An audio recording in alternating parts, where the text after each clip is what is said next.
Live. Welcome to the Thinking About Computers podcast, where we talk about what it's like to think about computers. Our guest today is Samyu Yagati, a fourth-year PhD student in the Sky Lab at Berkeley with us. Her research is on security and systems. Samyu's great. Very excited to have her on today. Thanks for having me, guys. I'm excited to talking about computers. Nice. So right before this podcast went live, we were talking about the woes of cloud providers. Indeed. Would you just maybe give your experience with cloud computing in general? Yeah. So I guess for context, a lot of my research in the last year has been in cloud computing and specifically in like identity and access management for clouds. And I think I will say in favor of cloud computing that if you are using these systems as intended for use cases that they thought about ahead of time, it works pretty well. So for most people, if you're trying to launch a basic workload and you just need to like read some buckets and things, you'll be fine, right?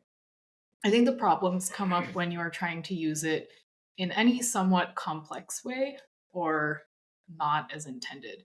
So I think one fun anecdote that I had is for a lecture that I was guest lecturing last semester, I was trying to make a demo with an unnamed cloud provider. And I was trying to kind of just demonstrate how IAM works, that you can, grant roles, you can take roles away, you can change the access that people have to different resources and how that might actually look in the API. And I made the demo the night before and it was working fine. Everything was as expected. So the morning of the lecture, I was like, I should just test it one more time just to be careful. And it didn't work. And I was like, well, I haven't changed anything. I'm using the same service that's been up since last night. So I would hope it would work. But it did not.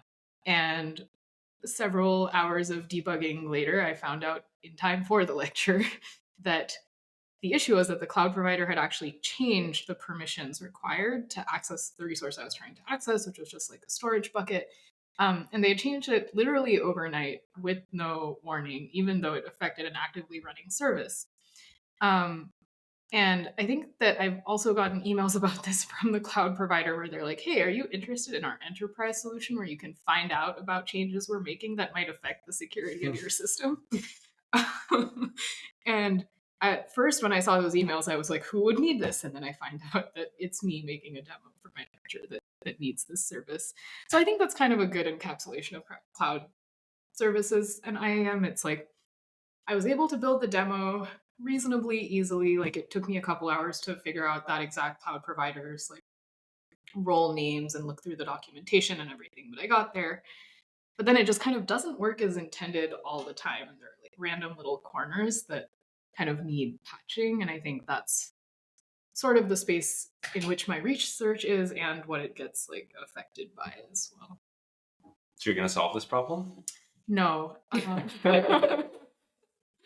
Yeah, I will take like a little corner of it and try to make that a little bit better. But unfortunately, my little corner is plagued by the same problems that I'm trying to solve, so it gets to be a little bit cyclic. Yeah. Well, you're at the right place to do it. Supposedly, Skylab is unifying the cloud, multi-tenant cloud providers, making using the cloud easier. You can easily, if you want to launch an instance, you can launch it on AWS, Azure, Google Cloud, if anyone uses Google Cloud. And your research actually fits really well into the Skylab agenda, which I feel like is not true for many projects. Yeah, it does fit pretty well, I think. I would say one downside of it is that in trying to make it easy for everyone else to use, it means that my work has to interface very directly with cloud APIs and their ever-changing and fickle nature. Mm-hmm. So it's definitely been a learning experience. I think that it has convinced me that it's worth doing this kind of work because it is so hard sometimes to use cloud services otherwise, and vendor lock-in is a real thing, mostly because of just the effort it takes to learn a new cloud system.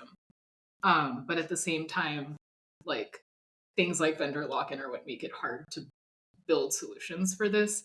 And while I am currently trying to do that, I don't know if this is what I always want to do in life. Mm-hmm.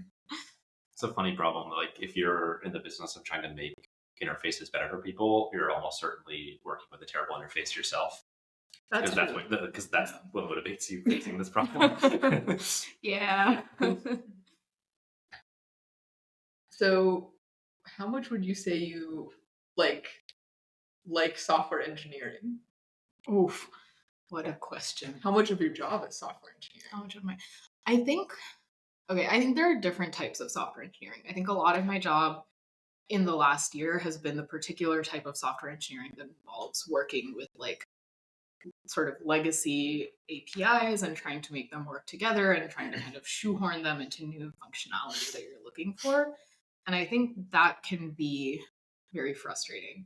I think the type of software engineering I most enjoy is prototyping. So if I I have this new idea, I want to just build a basic version of it from scratch that doesn't depend on legacy APIs. I think that can be pretty fun. I have done like a fair number of internships, not during grad school, but during undergrad. And I think that was what I hoped I'd be doing at my industry internships. And it very much was not, because as it turns out, a large part of working at companies is like dealing with legacy code and making things work within that framework. And that was actually part of the reason I decided to come to grad school, because when I was doing research in undergrad, that was one of the times that I actually got to like prototype out ideas and see them work at like even a small scale. But I think that, yeah, the direction of my research has shifted a little to bring me back to the world of the legacy API and probably more of software engineering than you would think is in that realm. Is there a research community that you consider your home base, like the conferences that you focus on? Yeah, I think, well, it's gotten a little harder. I would say like the SOSP OSDI community. Yeah. I think my research is probably not sort of crypto protocol, like security enough to kind of be at home in places like Oakland. But I think increasingly my, like especially after I started my PhD, my research has not been super well aligned with SOSP and OSDI.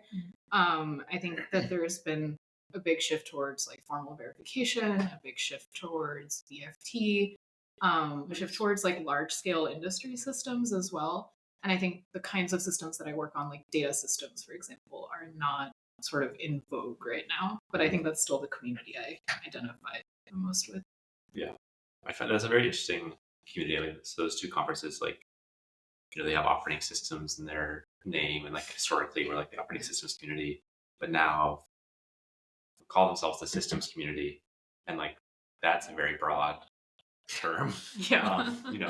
Like I often work on like data systems, but like in the more basic communities. Yeah.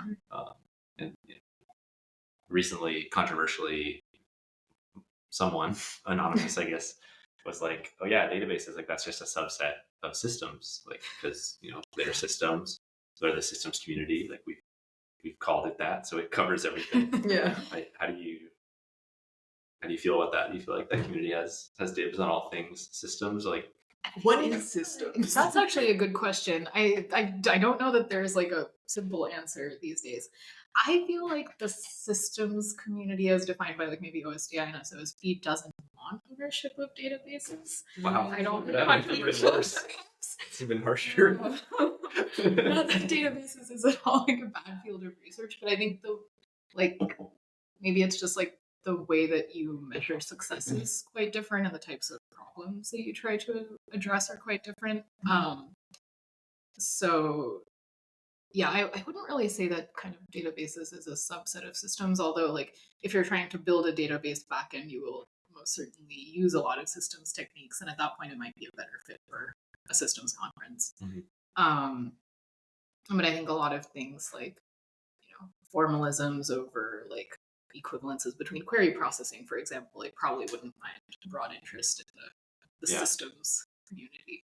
Are there through themes in the systems community? Like what do you think of that community as being kind of like interested in, and like the key mindset and ideas of that group?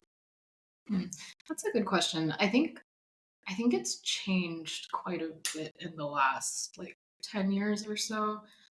Especially as like distributed systems have become a bigger thing and taken so many different shapes. Um, I would say if there's something that like unifies kind of like systems papers, it's, and this is going to sound like a tautology, but it's like a focus on systems components. So like the focus would be on like how you build and engineer something. What are the challenges that you come up against when you're trying to actually build it and make it work? Whether they're like very low level or higher level in terms of design. Is it that your processor expected things in like 64 byte blocks and your system generated 16 byte blocks and this required you to like re-engineer something? I would say that like those kinds of concerns tend to be like what excites people the most at systems conferences. And that's probably, I think, a little bit different from what people find exciting in databases research, in my experience at least.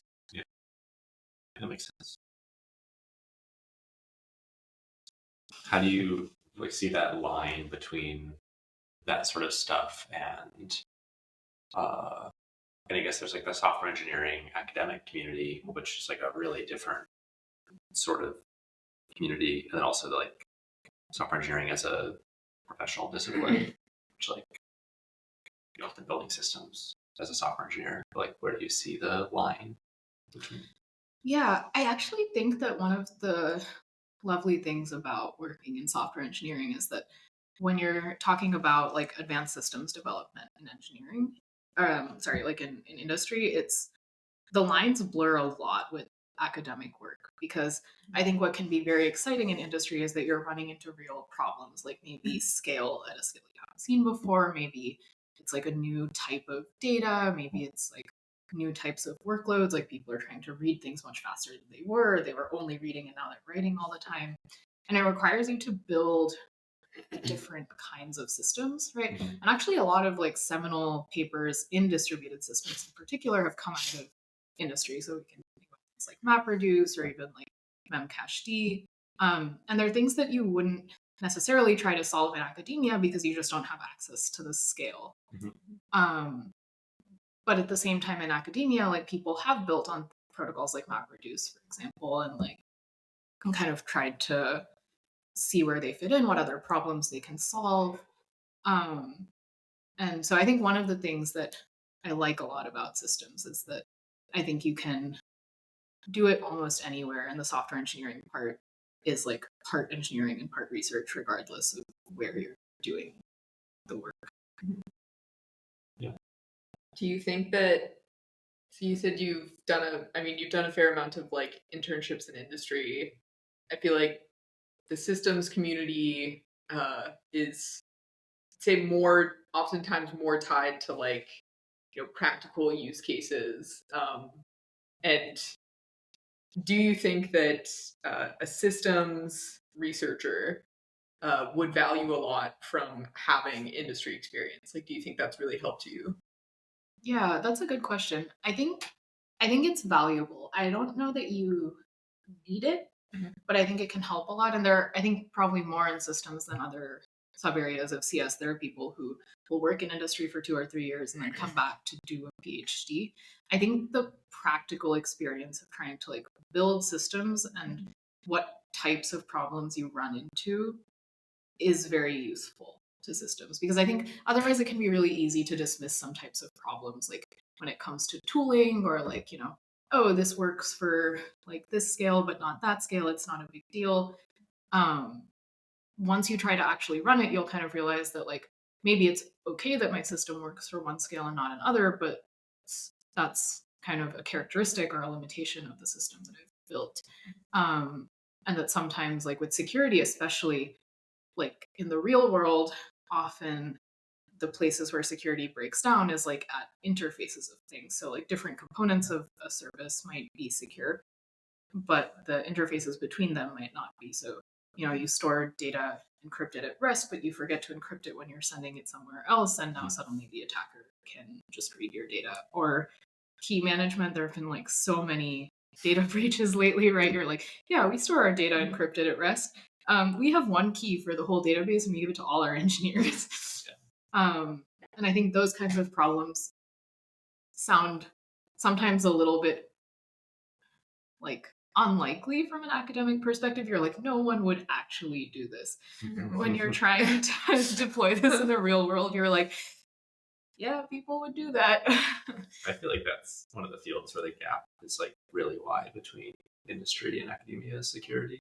Yeah. Like, there's like a lot of like very impressive, very fancy security research, but like fundamentally you have to make a lot of assumptions, and then in the real world, well, yeah, people just give the key to everyone. They just use one key. Like ease of use wins out. What's convenient wins out. What's faster often wins out, and like bad things happen security wise.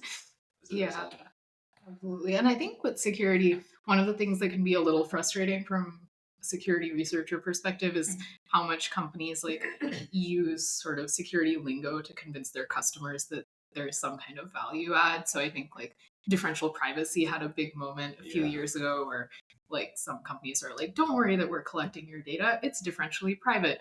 But then they're doing things like resetting their privacy budget every day on the same data, which kind of negates pretty much all of the guarantees of differential privacy. Or like I think right now the big buzzword is like end-to-end encryption. Everyone has things like end-to-end encrypted. And like that's great in theory, but it depends on like where the ends are. So if like one end is just like in the company's servers, like for example, for a messaging service, like if I'm sending a message to you, Connor, but the end that they're referring to is like in the messaging services servers, doesn't really provide the guarantees. And obviously it's hard for consumers to kind of understand these things in depth and be like, I know you don't actually mean end-to-end encryption. And so it works very well as an advertising tool. Yeah, for sure. Do you have thoughts on like how academia security research and like industrial use cases can get connected more? How you can do impactful security research in academia that like, has a high chance of being adopted or influencing the way that people in industry are thinking about security? Yeah, so I think I have sort of two answers. I think the most direct one is that things like publicity around data breaches are a big motivating force for companies to try and improve their operational security because they get a reputation hit every time that happens. And I think the other one is like basically like legal requirements, things like GDPR. So if you have to do it by law, if you have to like demonstrate to someone that you're, a good custodian of your customers' data, then that's going to push more companies to change things. I mean, in the wake of GDPR, companies were like reorienting like teams for like months or like a year just to get everything ready for the new requirements. And actually a lot of new like secure systems were built as a result. I think my second answer is that even if your security research feels kind of obscure and like it's not going to be used, often doing it changes the thinking. I have this somewhat controversial opinion that if you make security easy to employ, it's much more likely that people will employ it. Right. And this is things like safe defaults instead of like unsafe defaults, or just even with tooling, right? Like with things like end-to-end encryption, if the technology hadn't been there, like very few companies are going to sit there being like, we're going to invest in R&D to like design practical end-to-end encrypted systems. Yeah. But once it's there and it's easier to adopt, the likelihood that somebody actually uses it goes up. So sometimes I think even like building it in advance of someone wanting to use it will make people be like, yeah, that is something. That doesn't seem controversial. That just seems smart. I think I said this to a visiting professor at some point, and she was like, wow, you're so cynical. I can't believe that you think that people will only use security if it's easy. And I was like, yeah, I don't know. Maybe I am a little cynical, but... Can you explain to a noob what GDPR is? Oh, yeah. So GDPR is like a set of privacy regulations that were passed in the EU.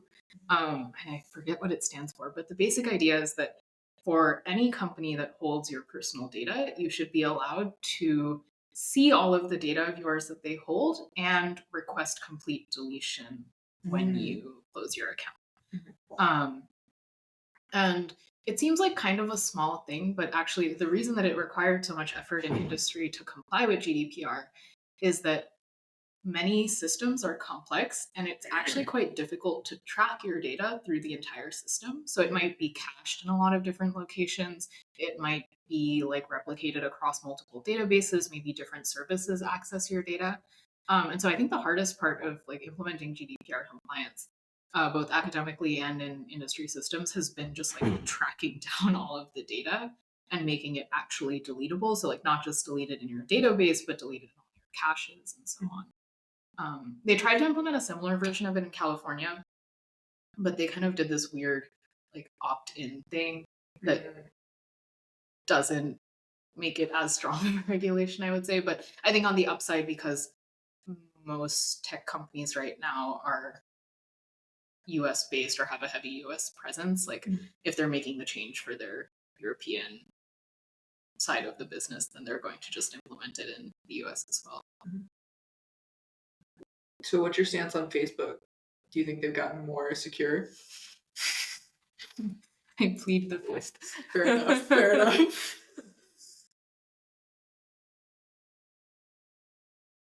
So what got you into security? That's a good question. I think at some point, like halfway through college, okay, so when I started undergrad, I was like, I'm gonna do machine learning. Of course. I learned a little about machine learning and I was like, I'm not gonna do machine learning. Yeah, I think it's super interesting and I've tried to keep up with the literature, but it's not something that I like enjoy doing on a day-to-day basis. And I think somehow I got like a bee in my bonnet about like security was something I wanted to try. And whenever I decide I want to try something, I do it like 110%. So I like immediately signed up for like 2 security classes. I did an internship at Google Security and then was like, I'm going to try to do research in security. And so I did all of those things and I actually really enjoyed it. I think I like the way of thinking. A lot of security is thinking about edge cases, right? And that's, I think, something I enjoy in distributed systems too. Like when you're thinking about things like fault tolerance, a lot of it is edge cases. And I think it's kind of a fun way to think about things. And I think the other part was that I feel like security has an impact on like people. And one thing I've struggled with a bit in engineering is I sometimes feel like it's hard to help people. Like if I were a doctor, I could like be like, oh, I want to go do Doctors Without Borders and I'll like help a bunch of people. But as an engineer, if I don't build websites and things, I'm like, it's kind of hard to do something that's helpful for people. And I think that matters to me. And I think security is one of the things that even if people don't realize that it's important, it is and it will become only increasingly important as like more of our lives move online. Yeah, and I think on days when I'm really frustrated by the nature of my actual work, the fact that I feel like it's worth doing and it will be helpful to actual people is something that helps me stick with it.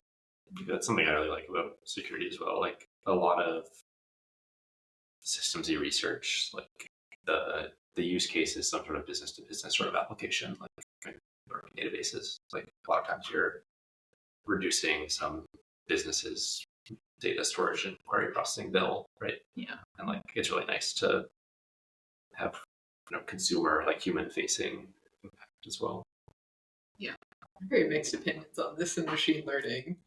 Like the impact is sometimes quite negative or no, like I mean obviously machine learning has impacts. And it is I would say my research definitely falls more on the immediately usable. Like when I think of research directions, it's usually like what is a big problem right now, like in industry. But I find oftentimes, at least in machine learning, especially now, like the solution is just trained with more data on more compute. So like you get an interesting product, but like people who actually do it often are like, this is like not a very intellectually stimulating experience. It ends up just becoming a systems problem usually because you're running a ton of things at scale. And so I feel like in some ways I really like the pretty large machine learning community that is just like, screw it, let's work on something that's definitely not that usable. But we just want to like figure out what the heck is going on with these models, and I'll find some nugget of knowledge that will probably like not be useful in 3 weeks. And part of me just likes that. I'm like, all right, like it feels like a more fun process, but you do lose the like impact part of it. Yeah. Yeah, but sometimes that's one of the fun parts of research. It's like you want to find out just because you want to know.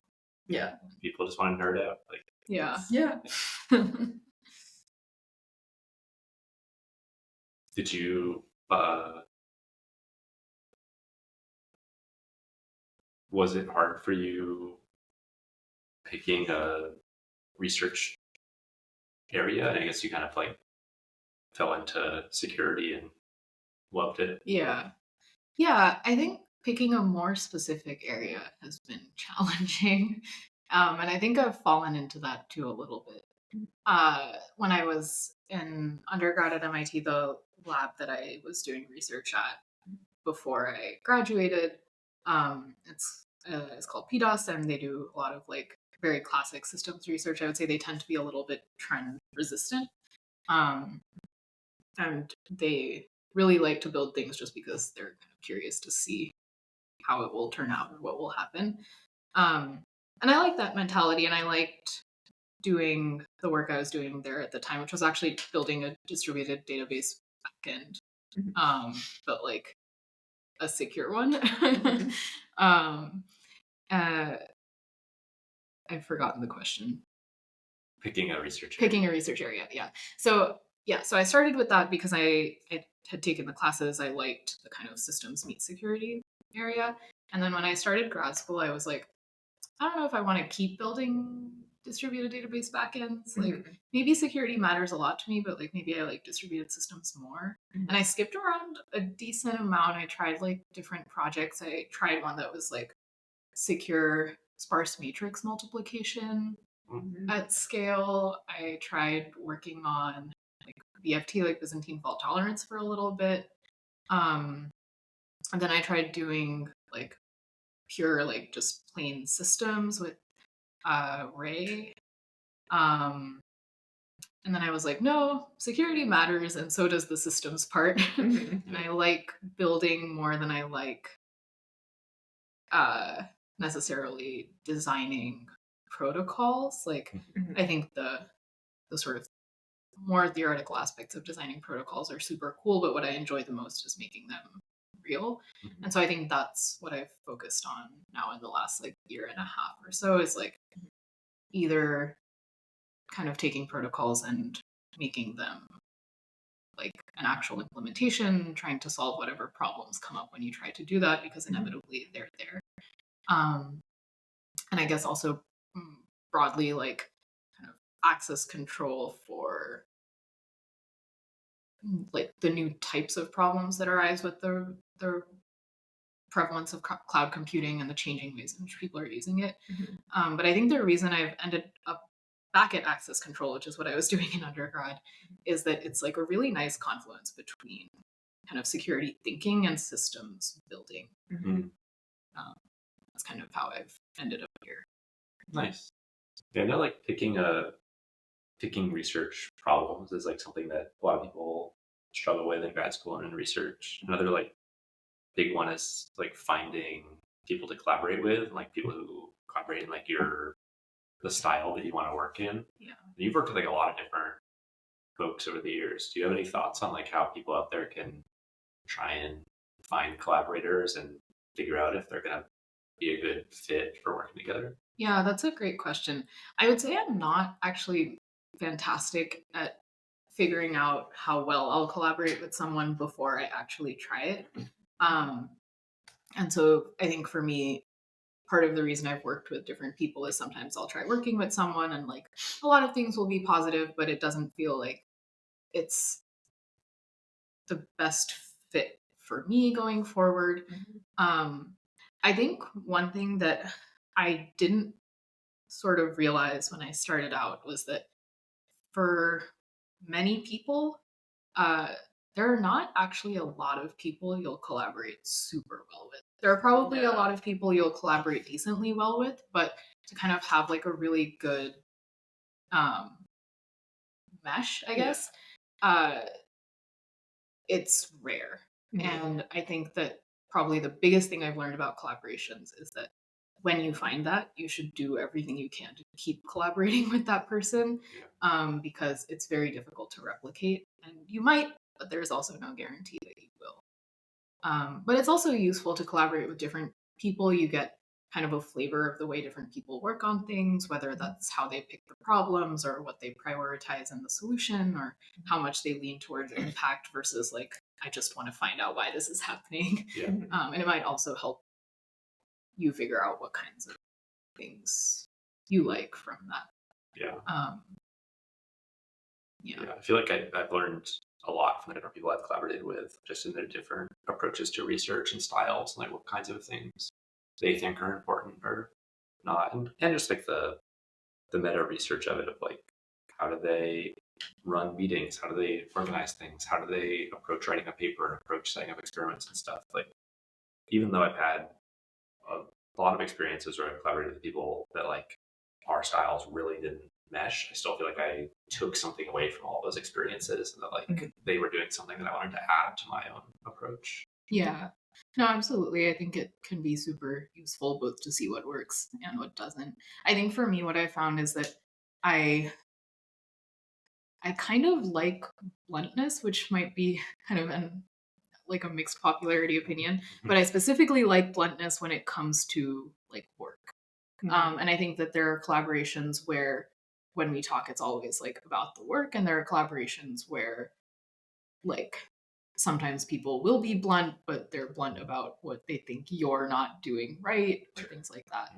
And I think that the latter is less valuable, but being blunt with feedback about work is actually super helpful because it helps you build very strong work. And I think that now when I look for collaborators, one of the things I look for is like how blunt they are about the work and how much they kind of focus on that versus on like personal aspects. That's interesting. I think of that as kind of like out of vogue right now in research, like at least in systems and databases. Like, I think I don't know, you hear stories about like, especially like Berkeley in the 80s and 90s, where people would give job talks and like the professors would just be like absolutely brutal with like criticism, or student talks, or just in general, like, very blunt criticism. And I feel like there's been a lot of push in a lot of communities to not do that sort of thing.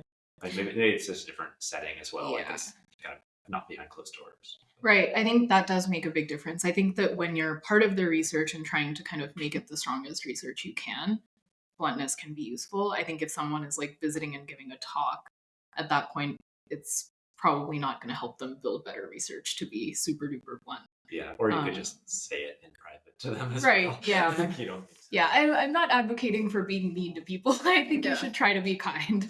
But I think at the same time, like, and again, I think this is quite rare to find. It's often difficult to separate criticism of the work from criticism of the person, especially when you put so much of yourself into the work. And some of the people I've worked with have actually been fantastic at making that differentiation. But when they're able to do that, it's super useful because it ends up with things like you're giving a practice talk and they're like, the way you're presenting this isn't working. Right. It's good to know that then, and not when you're giving the talk at the conference, for example. And it's very different to say like the way you're presenting this isn't working because it's not bringing out these aspects of the work, versus saying something like, I'm just disappointed in your presentation. Right. You're bad at presenting. This talk is bad. It'll never be good. Exactly. Be good. Prove me wrong. Like, yeah. So I think it's like a very subtle line, which is maybe why I've struggled with identifying when that's present and when it's not until I'm quite far in. But yeah, because I think sometimes if you're not sort of upfront about like your thoughts about the shortcomings of the work or something. Yeah. What'll end up happening is that like as a collaboration, you get too far in and there are like decisions that you should have made differently, or like you start feeling uncertain because you weren't kind of like throwing enough rocks at your idea early on. For sure. And the nice thing is that when people help you throw a lot of rocks at your ideas early on, by the time you make it through the gauntlet, you're like, I believe in this. Like, Right. Yeah. If it didn't work, I would have known by now. Yeah. Yeah, I get back to like something we were talking about with Chandru of like wanting to fail fast on projects, because like research projects can take years, and it really sucks to find out really late in the process that something about it makes it kind of not viable. Yeah, absolutely.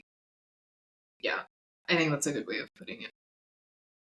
Yeah, I remember kind of recently I've been like starting this new project, and usually when I start new projects, I just get really excited about like, oh, what are the abstractions I'm going to use for this code base? Like, just like getting a general pipeline working for like the most basic task. And one of my collaborators was like, hey, like we should actually probably think about like in an ideal scenario, like what would we actually want? Like, what do we want to see here? Yeah.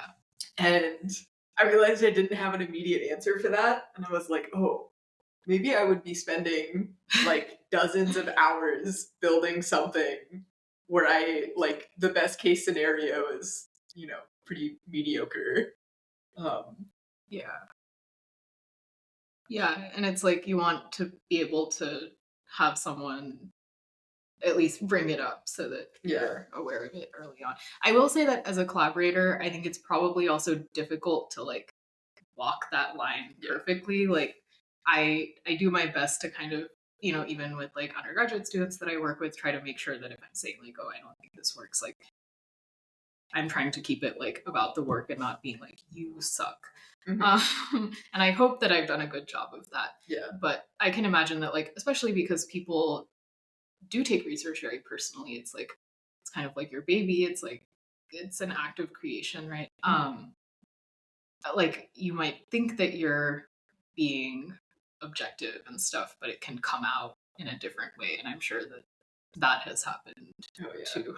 Yeah, super tough.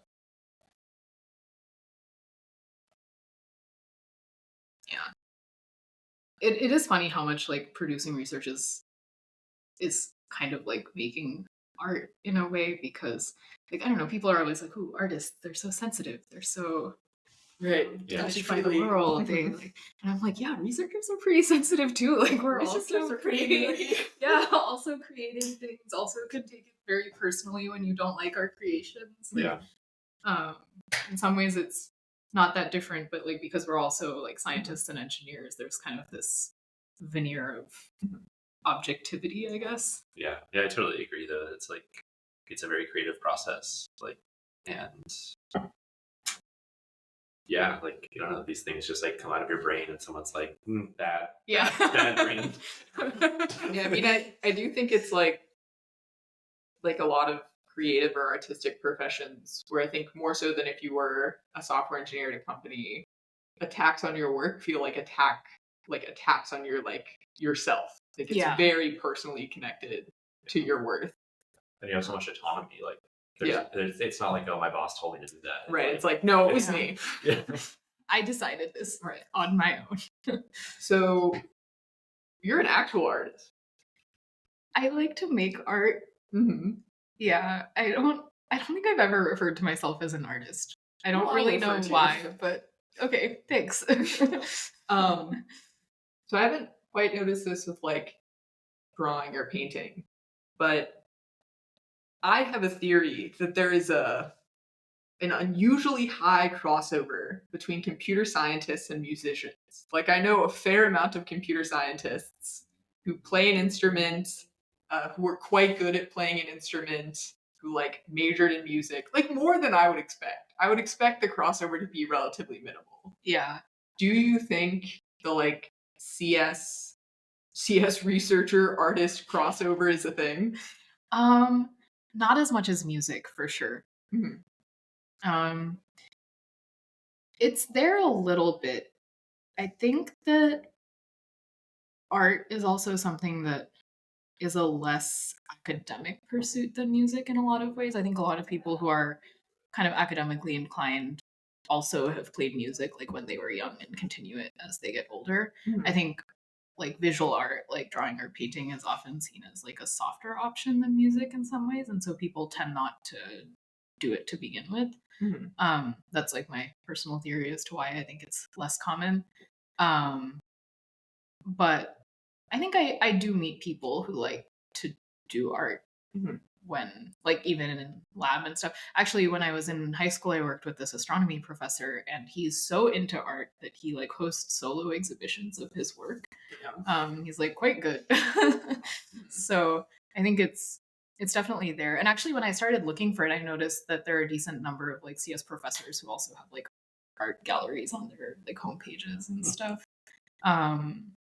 So yeah, probably more common than you'd think at first glance, but not as common as something like music or like extreme physical sports.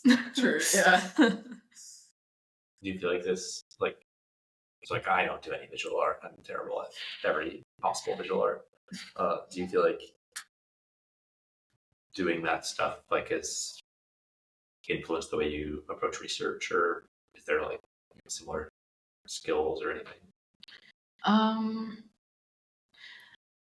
That's a good question. My first reaction is probably not. My guess is that I approach both of them in somewhat similar ways just because of how I am as a person.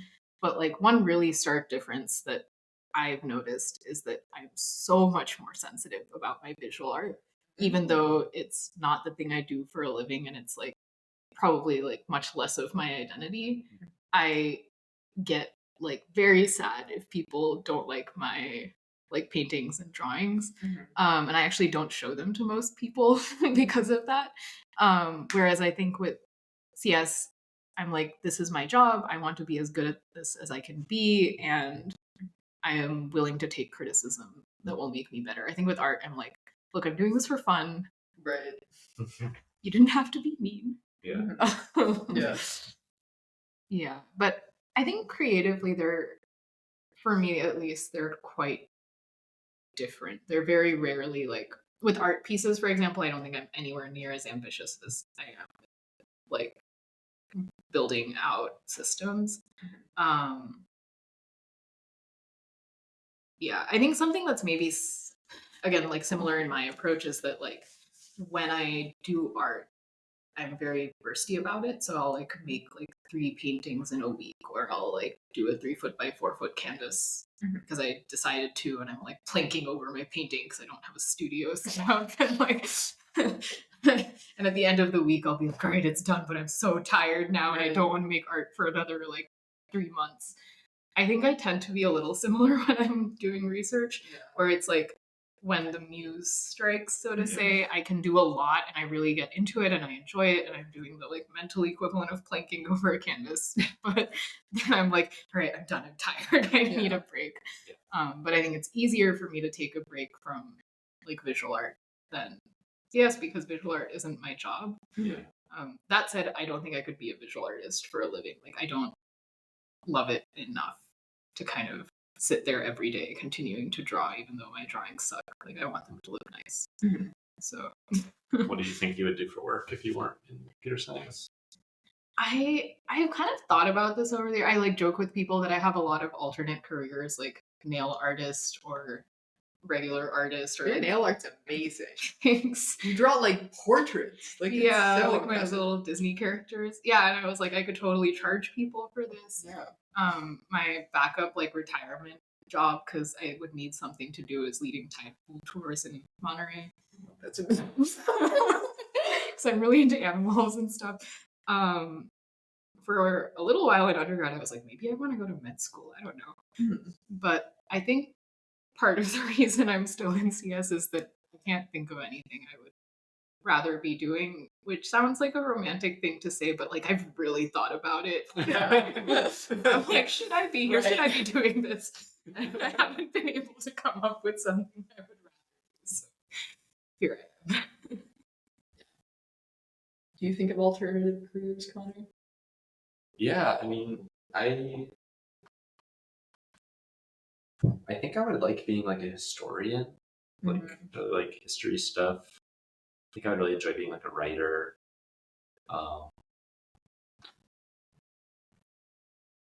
Yeah, a lot of stuff. Yeah. Professional hacky sack player. I love Oh, right, hacky yeah. sack. I do feel like you've lived like 7 other lives before Yeah. for like CS grad students. So How many lives do you think you've lived? I think 1. I feel like aside from like when I was in a sorority in college, it's very You're in rare. a sorority? Yeah. That's the only one that gets that reaction. Otherwise, I tell people stuff I've done, and they're like, "That completely makes sense. It's what I would expect." But yeah, I think half the fun of being in a sorority for me was like telling people I went to high school with, and they'd be like, "What?" Yeah. But I did not give off sorority vibes in high school at all, or now. So In college, did you give off? no, not really. Yeah, it was. I I think when I started at MIT, I was like, it was my first time being that far away from home. So it's like on the opposite coast, and I was really nervous about like making friends and things. And for some reason, I'm not sure why, like almost every girl who had gone to MIT from my high school in the previous like 3 or 4 years had joined a sorority at MIT, and I was like, this is how you make friends. Like someone has found the answer, and it is this. Yeah. And so I too joined a sorority, and it doesn't help that I think MIT does sorority rush like during orientation, and so it's not like you get a semester and you kind of figure it out. So yeah, I think that was mostly why I joined, and also people at MIT will like advertise sororities too by being like, sororities here aren't like sororities at other places. Like we're still nerds, you know. And I was like, that sounds great to me. I am a nerd. Doesn't MIT? So one of my friends went to MIT, and my impression was that Greek life is actually like quite strong at MIT. Yeah, it's surprisingly strong. I think something like 50% of men are housed off campus in like fraternity houses. Yeah. And a significant chunk of women too. And like most of the like college parties and stuff are thrown by fraternities because most undergrads like live on campus, aside from Greek life. So it is surprisingly present. I think it is like nerdier than in a lot of places, which makes sense. But it has a lot of the regular, like, you know, when I was in a sorority, it's like for recruitment, we all had to like dress in matching dresses and like we sang the sorority songs and, you know. I mean, I like a little cult vibes every once in a while. It's like a little cult vibes. Yeah, and actually, like I had a fun time for a few years. I think I tried living in my sorority house, and I was not as big a fan of that. I think that was when I realized that I'm probably just like not a sorority person in my soul. But like, you know, the community was fun. It was nice to have other women to hang out with, especially like MIT can, even though it's like 50% women now, CS is definitely not 50% women. Oh yeah. And so it's like it can be nice to have a more female heavy community. Yeah. Yeah, I always remember when I started undergrad, I was like, oh, I'm gonna join a sorority for like similar reasons of like, I don't know how to make friends. Yeah. Like in high school, I was a swimmer. So it's like automatic friend group, right? Yeah. Like you just hang out with your swim team because you're together like 2 to 4 hours a day. But in college, I was like, crap, I don't think I have social skills. So I kind of got to buy my way into friendship. But then Rush happened and I was like, this is a lot of effort. What if they reject me? I feel like then it would be like I would take it very personally of like, I'm so sorry, we just do not like you. Like just your personality. It's kind of like dating, honestly. Like when I did sorority rush, like I would meet someone in a sorority and I'd be like, that girl's so cool. I like want to get invited back to that sorority, and they didn't invite me. And I was like, she didn't like me as much as I liked her. Yeah. And it's kind of like going on a date where the other person doesn't call you back. Right. So emotionally a harrowing few days. Yeah. So what's it like going to MIT? It's good. It's intense. I've definitely had people be like, "Is it as hard as people say?" And the answer is yes, it is as hard as people say. I think it's a cool place to spend 4 years because people are so intense. Like I couldn't really keep up that intensity for longer than 4 years. I think I tried and I managed 4.5. Yeah. But it's also sort of freeing to be able to be that intense, especially about like your work, and people are intense about everything, like their academics, their extracurriculars, friendships, and it's kind of I don't know, it's kind of nice. You're like, no one's gonna think I'm weird if I like go 110% at something. And especially when I was growing up, like I've like always been a nerd. I was nerdy everywhere I was. Honestly, I think even at MIT I was on the nerdier side. And so it's kind of nice to feel like that was not a weird thing to be, I guess. And I have always loved working like a lot. I think it's always been my hobby as well.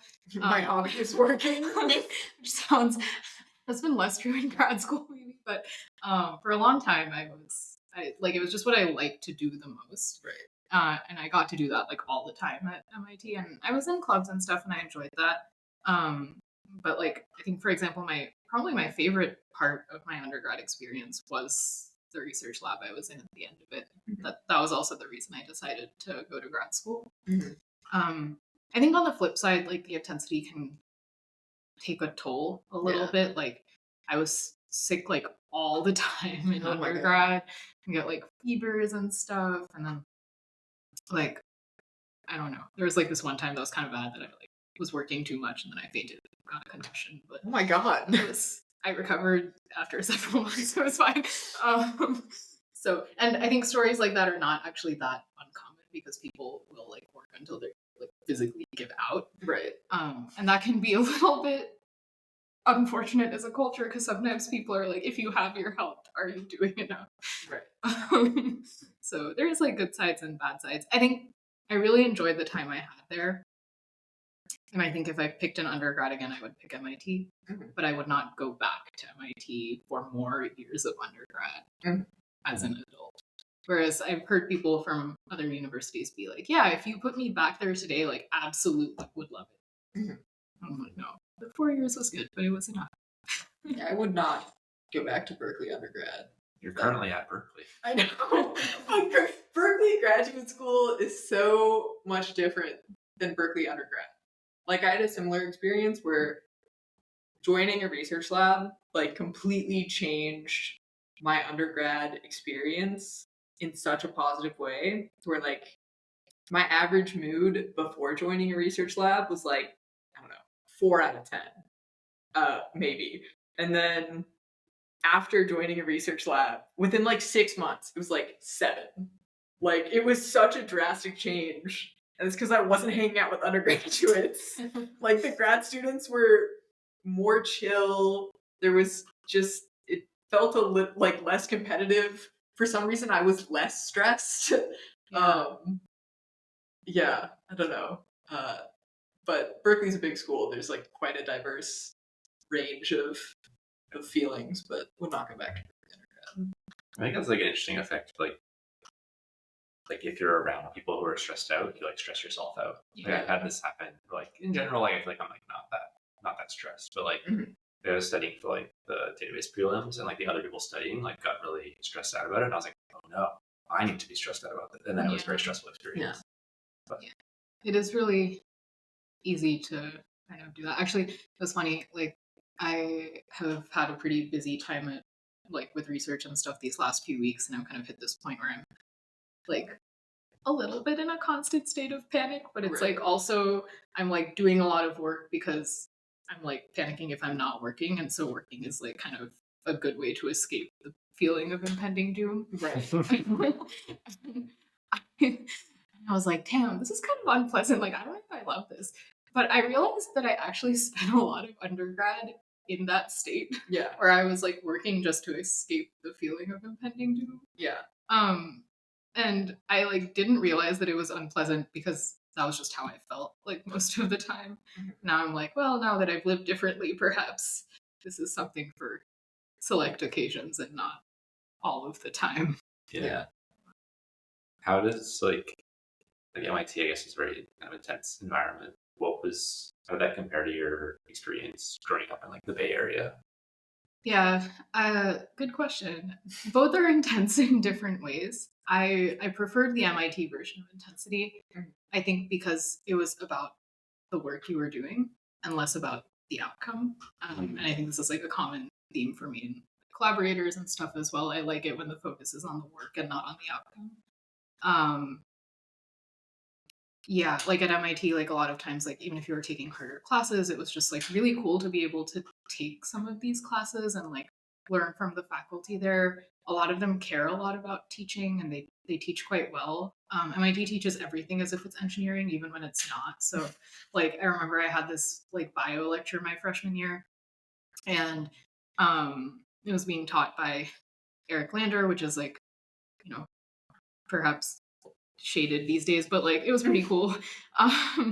And we were studying like neurons and how action potentials work, and we like built up a neuron as if it was an engineering problem. So he was like, all right, if we need to like transfer energy, then like how are we going to do this? How are we going to generate an electrical impulse? And we started by having like different concentrations of ions on either side, but then we need to reset, so now we have these gates. How do we trigger the gates, and so on. And I like love that way of teaching. And so I think at MIT, my focus was like mostly on the work and what I was learning, and I found that really enjoyable. I think in high school in the Bay Area in particular, there is a lot to learn, and that part can be very exciting and fun. There are a lot of opportunities here, both like in high school as well as like later in college or as an adult, especially if you're like in a tech related field. But I think that everyone wants to go to a good college, and like understandably, right? Parents are stressed about it, kids are stressed about it, and it's very difficult to kind of let go of being outcome focused when, like you were saying, like everyone around you is so stressed about it. You're like, I should definitely be stressed about this too.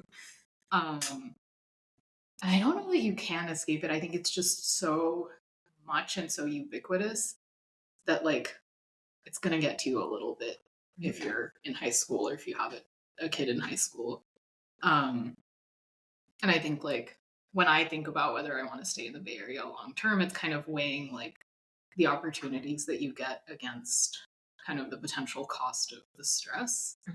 And I think some people I know have done a much better job at managing it and like managing expectations. Like I have a friend whose parents were like, this was kind of after a bunch of students at Gunn High School in Palo Alto had committed suicide, and people were pretty worried about mental health for, you know, good reason. Yeah.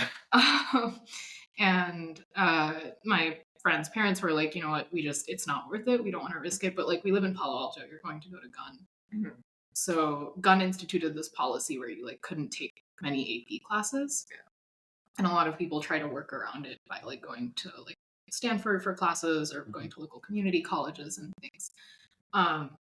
But they were like, we're not going to do that. We're going to like work within Gunn. You're going to go to like a good college, if not like a fantastic one. But you are super smart and you will do a great job, even if you go to a decent college instead of like one of the top 3 or something. And you will be like happier and healthier for kind of having been okay with that outcome. And I guess from the outside, at least, I thought that that was a very unique way of thinking about it in the Bay Area. And it's difficult to do when everyone around you is so focused on top schools. Like the first day I walked into like first period art class in like 9th grade. I remember this. I like wasn't thinking about college as I was very behind on this whole thing. And someone was like, so where do you want to go to college? And I was like, what? You passed me like a pencil and eraser, and they were like, no, but really, like, I want to go to Stanford, and she wants to go to Harvard, but like, what about you? And I was like, what are the colleges? I don't, what are the options? I don't know. And I didn't decide I wanted to go to MIT until I visited it in like junior year. When I was visiting colleges, and I went there, and I was like, this place seems pretty cool. I find that whole world, the Bay Area world, very interesting because I feel like the experiences a lot of people I know who grew up here had growing up were like so foreign to my experience growing up. Like, yeah, like so much opportunity, but also like so much intensity and pressure. Yeah. And it's tough because I think people forget this sometimes, but like high schoolers are quite young, right? Like they're still children legally and in a lot of ways. And it's tough to put that much pressure on kids.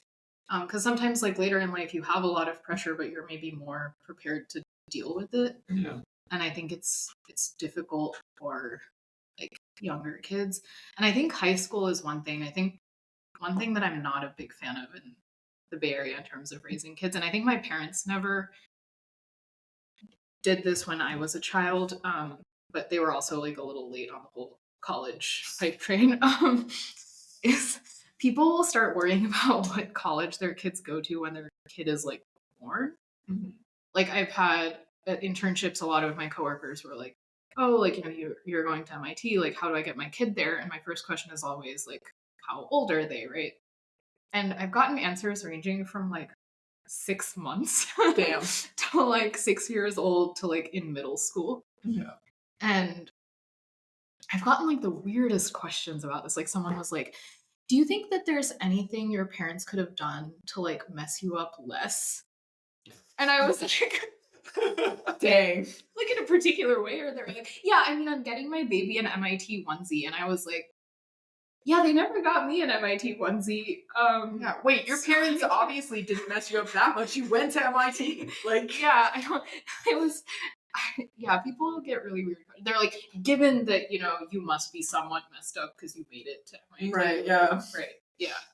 Or like one time I was presenting my like high school research and this guy like comes up to my poster and he's like, how can my daughter do this kind of research? And I was like, I'm happy to talk to her. Where is she? And he's like, kiddo, come over here. And it's like a 6-year-old.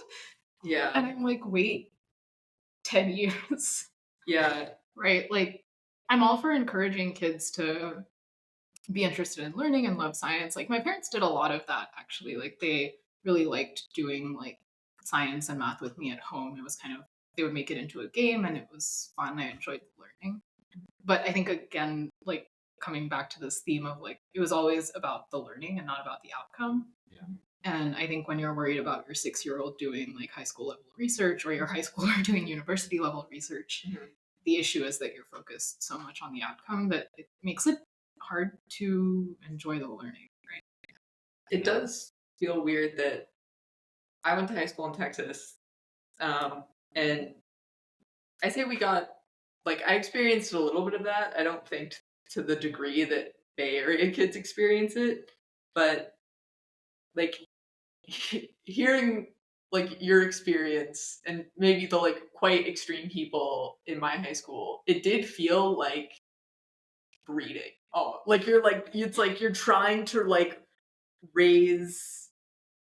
It just seemed so, I don't know, inhumane's the right word, actually. I'll go with it. Inhumane's, like, there was a kid in my high school who, I think it was a senior, and he was in, like, my, like, linear algebra or Calc BC class or something, and he was, like, 11 or 12.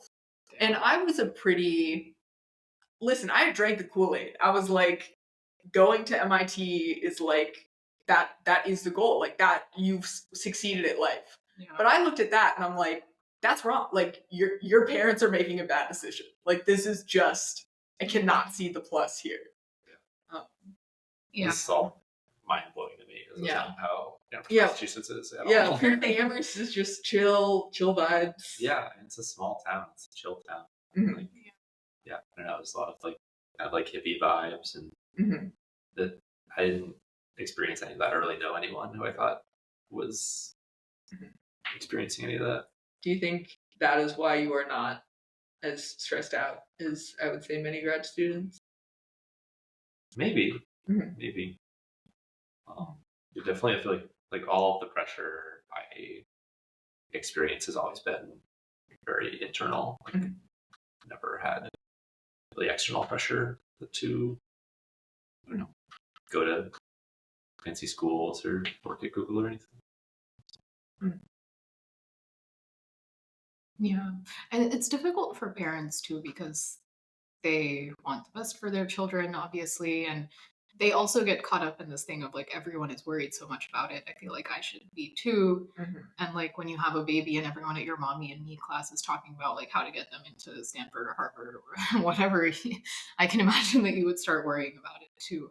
I hope that if I stay in the Bay Area as an adult, like having gone through this in my teens and childhood will help me like recognize what's happening and maybe take a step back, but you never know. Yeah.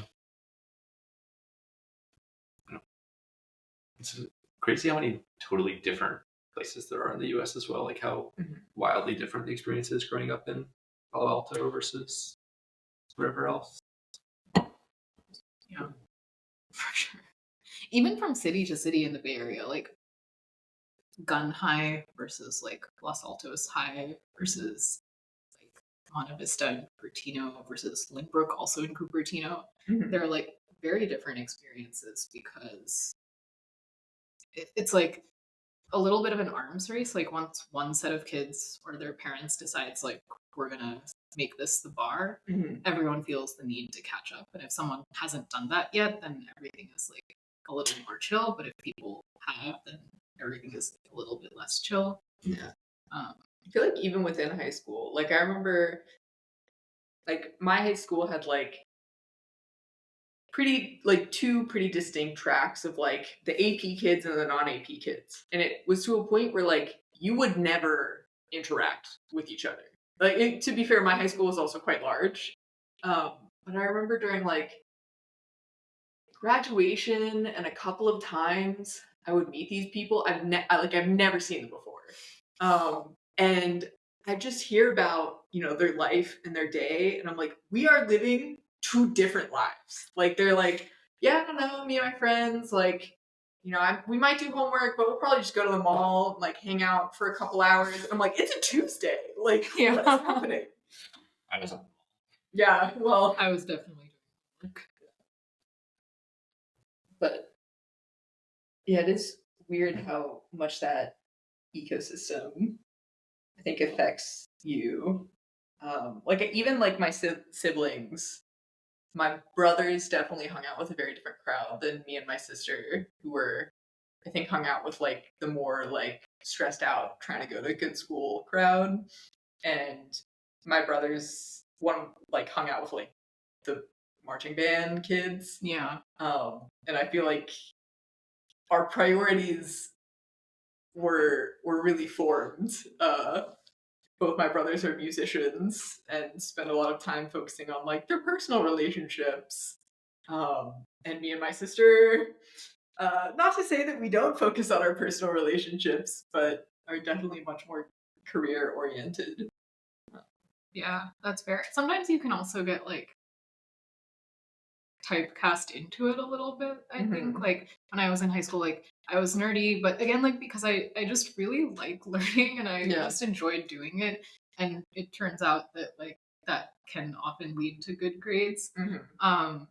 But in high school especially, I would have this experience sometimes where people would know me as like this like nerdy person who got good grades and stuff, and then they'd talk to me and they'd be like, damn, you have a sense of humor, and I'd be like, yeah. Okay.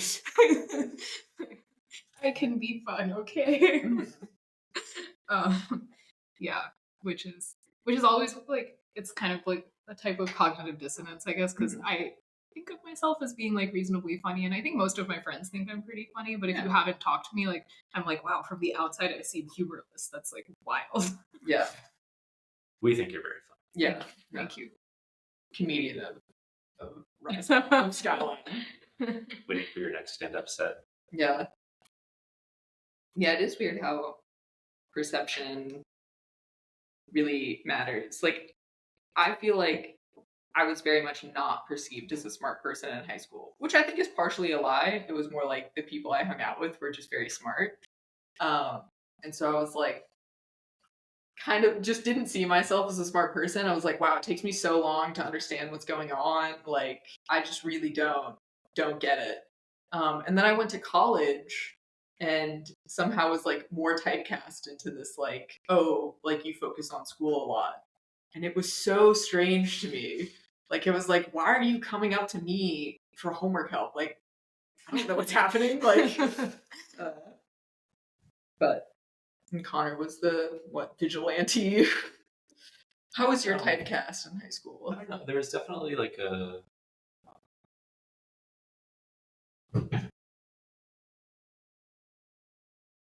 so in Amherst before high school, like the classes are all mixed. Like there's no like honors AP stuff, and then like in high school you can like choose whether you want like honors or not honors. And, like there were some AP classes like when you're like junior and senior. And so ninth grade was the first time you like saw if students wanted to be in honors classes or not, or were in honors classes or not.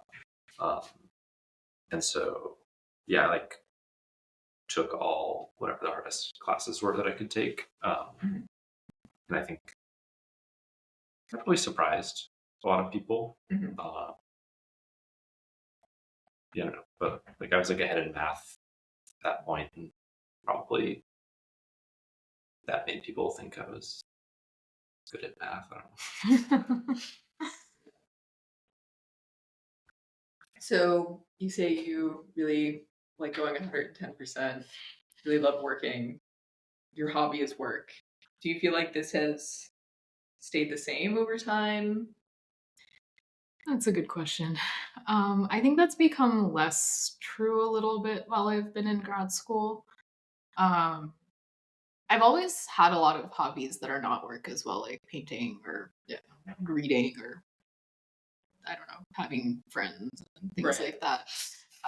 But I think like work has always been the thing I've enjoyed the most. I think lately that's not been as true as I would like it to be. I think I've like leaned more into my non-work hobbies as a result. I dream of getting back to the point where I'm like excited to do my work and that's the thing that I most want to do. But I have heard this is a thing that kind of happens to people in grad school a little bit. Like a lot of grad students, both current and former, that I know have a bunch of like really random hobbies that they get super into because sometimes like the work gets so intense that you just need a break from it. And it's definitely different from like before grad school, whether it's like high school or college. Work takes on a lot of different flavors, right? Like if you're doing homework for a class or research or something, it's like you have like 5 or 6 different things that you're doing, and if you get tired of one, you can just switch to the next one. And I think with grad school, it's like you're kind of working on like 1 or 2 problems all the time. And like you really need a mental break from it, otherwise you stop being productive. And I know there are exceptions to this, but I think for many of the people I've known, this has been true. And so I think it's hard to have the same type of like single-minded dedication to work because the work almost like doesn't allow it in some ways. But I think at the same time, like the same way that it's been for me in high school and college, like often even when I'm doing something else, I'm still thinking about work. And so like I'll be having a conversation with my partner and we're talking about like dinner, and then suddenly I'll be like, oh my god, I just figured out what was going on with my like implementation bug or something, and they're like, cool, so spaghetti. I'm like, yeah. So I think from maybe on that side, it's like it still kind of is my hobby. But yeah, I think the reality of how grad school works also means that I find myself wanting to do other things a lot more. I have better work-life balance, I think. So yay. Theoretically, this should be like a good thing. Right, yeah. But it's also the first time that I've like had work-life balance, and so it just feels a little bit wrong. So I don't know. I have had it too, and I'm like, I feel like this is we've stepped back. Like we've taken a step back. And I have to be like, no, Lisa, we've taken a step forward. Like you just Yeah, I'm like, is the fact that I have other stuff going on an indicator that I'm not trying hard enough? It was a very hard adjustment for me as well. Like at Microsoft, trying to have balance. It's very imbalanced as a youth. But you seem to have a very similar 110%. Very go all in. Yeah, but I'm really good at fighting it now. Oh, that's good. That's good. We're